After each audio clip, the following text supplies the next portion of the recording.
नमस्कार. स्वादिष्ट रेसिपीजमध्ये आज आपण बनवणार आहोत झणझणीत पापलेट मसाला. हा कोकणी पद्धतीचा एक अतिशय लोकप्रिय, झणझणीत आणि अतिशय चवदार असा माशांचा प्रकार आहे. चला तर मग यासाठी लागणारं साहित्य आणि कृती आता आपण बघूया. इथे मी पापलेट कापून ते स्वच्छ धुवून घेतलेले आहेत.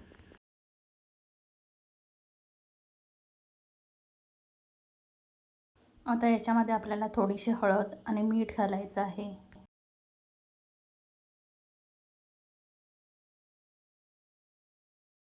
आता हळद आणि मीठ आपल्याला या माशांना व्यवस्थित लावून घ्यायचं आहे. आता हे मासे आपल्याला 10 ते 15 मिनिटांसाठी बाजूला ठेवून द्यायचे आहेत. आता आपण पापलेट मसाला बनवण्यासाठी लागणारा मसाला तयार करून घेऊया. इथे मी 2 मोठे चमचे सुकं खोबरं किसून घेतलेलं आहे. थोडी कोथिंबीर बारीक चिरून घेतलेली आहे.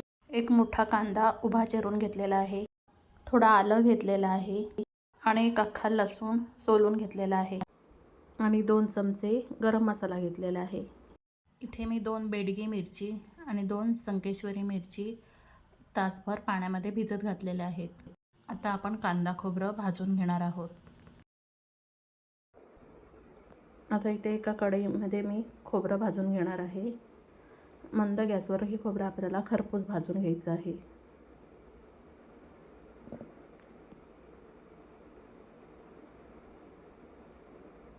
आता आपलं खोबरं भाजून झालेलं आहे. आता ते काढून घेऊया. आता त्याच कढईमध्ये मी थोडं तेल घालून घेणार आहे. आता तेल थोडं गरम होऊ द्यायचं आहे आणि आता तेलामध्ये जो कांदा उभा चिरून घेतलेला आहे तो भाजून घ्यायचा आहे. आता याच्यामध्ये मी थोडं मीठ घालून घेणार आहे म्हणजे कांदा लवकर मऊ होईल. आता हा कांदा मऊ होईपर्यंत आपल्याला व्यवस्थित शिजवून घ्यायचा आहे. आता याच्यावरती आपण झाकण ठेवूया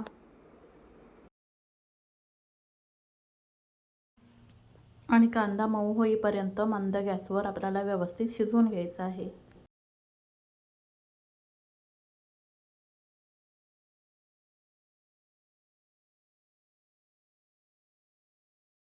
आता कांदा व्यवस्थित मऊ झालेला आहे.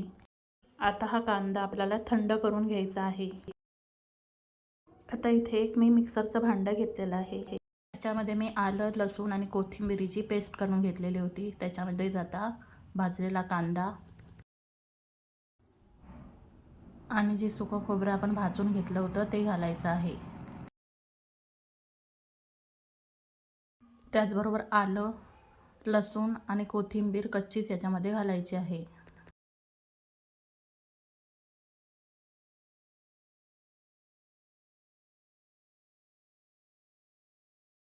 आणि ज्या मिरच्या आपण भिजत घातल्या होत्या त्यासुद्धा त्यातील पाण्यासही त्याच्यामध्ये घालायच्या आहेत. आता याच्यामध्ये गरम मसाला घालून हे आपल्याला बारीक वाटून घ्यायचं आहे. आता पापलेट मसाल्यासाठी लागणारं इतर साहित्य बघूया. इथे मी कच्च्या कैरीच्या फोडी करून घेतलेल्या आहे. 4 हिरव्या मिरच्यांचे तुकडे करून त्यांना मध्ये चीर देऊन घेतलेला आहे. अर्धा टोमॅटो उभा चिरून घेतलेला आहे. इथे आपण कैरी वापरत आहोत त्यामुळे टोमॅटो कमी घेतलेला आहे. 5 ते 6 लसणाच्या पाकळ्या सालीसहित ठेचून घ्यायच्या आहेत आणि थोडी कोथिंबीर बारीक चिरून घेतलेली आहे. आता मी गॅसवरती कढई तापायला ठेवलेली आहे. कढई चांगली तापली की त्याच्यामध्ये आपल्याला तेल घालून घ्यायचं आहे. आता आपल्याला हे तेल व्यवस्थित तापू द्यायचं आहे. तेल व्यवस्थित तापलं की त्याच्यामध्ये आपल्याला ठेचलेला लसूण घालायचा आहे आणि ह्यात लसूण आता आपल्याला व्यवस्थित खरपूस भाजून घ्यायचा आहे. कोणत्याही भाजीमध्ये किंवा माशांमध्ये लसूण जर खमंग भाजून घेतला तर त्याची छान चव त्या पदार्थाला येते. आता आपला लसूण व्यवस्थित परतून झालेला आहे. आता त्याच्यामध्ये थोडी कोथिंबीर घालायची आहे आणि जे आपण वाटण बनवलं होतं ते याच्यामध्ये घालायचं आहे.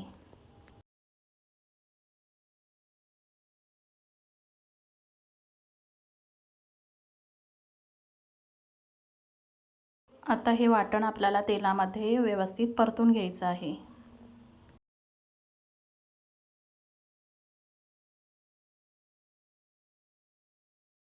आता हे वाटण 4 ते 5 मिनिटं तेल सुटेपर्यंत व्यवस्थित परतून घ्यायचं आहे.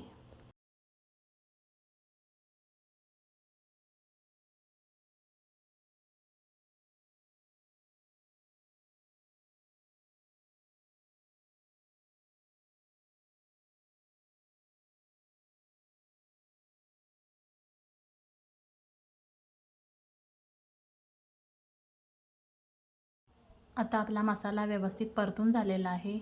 आता याच्यामध्ये आपल्याला थोडं पाणी घालायचं आहे. एकाच वेळी खूप जास्त पाणी घालायचं नाही. आधी आपण थोडंच पाणी घालून घेणार आहोत. आता हा मसाला आपल्याला व्यवस्थित ढवळून घ्यायचा आहे.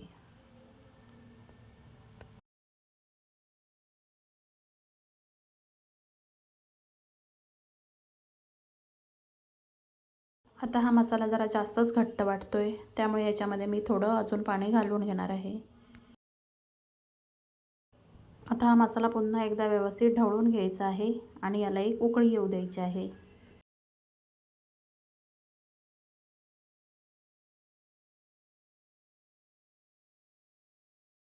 आता मसाल्याला उकळी आलेली आहे. आता याच्यामध्ये मॅरिनेट करायला ठेवलेले मासे याच्यामध्ये घालून घ्यायचे आहेत.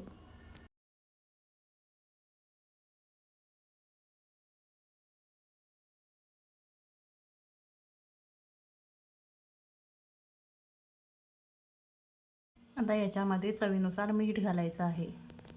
मासे मॅरिनेट करताना आपण थोडं मीठ घातलं होतं, त्यामुळे बेतानेच मीठ घालायचं आहे. आता या माशांमध्ये उभ्या चिरलेल्या मिरच्या घालायच्या आहेत आणि हलक्या हाताने हे मासे ढवळून घ्यायचे आहेत.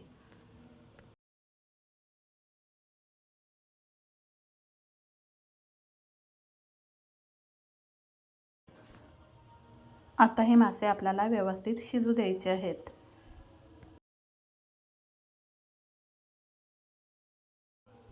या माशांना एकदा उकळी आली की याच्यामध्ये आपल्याला या कैरीच्या फोडी घालायच्या आहेत. या कच्च्या कैरीची खूप छान चव या माशांना येते.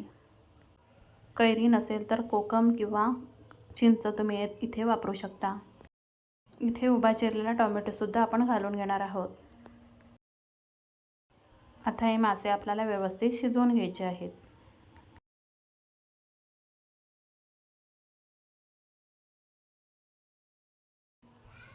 आता आपले मासे बऱ्यापैकी शिजत आलेले आहेत.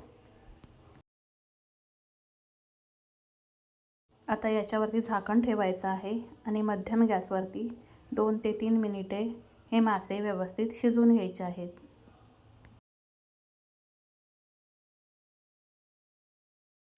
आता आपण झाकण काढून बघूया. आता आपले मासे व्यवस्थित तयार झालेले आहेत. आता याच्यामध्ये थोडीशी कोथिंबीर घालायची आहे आणि गॅस बंद करायचा आहे. आता आपला झणझणीत आणि चवदार असा पापलेट मसाला तयार झालेला आहे. हा पापलेट मसाला तुम्ही तांदळाची भाकरी, चपाती किंवा गरमागरम भातासोबतही खाऊ शकता. अतिशय सोपी रेसिपी आहे. तुम्ही नक्की करून बघा. आणि जर तुम्हाला माझी ही रेसिपी आवडली असेल तर व्हिडिओला लाईक आणि चॅनलला सबस्क्राईब करायला विसरू नका.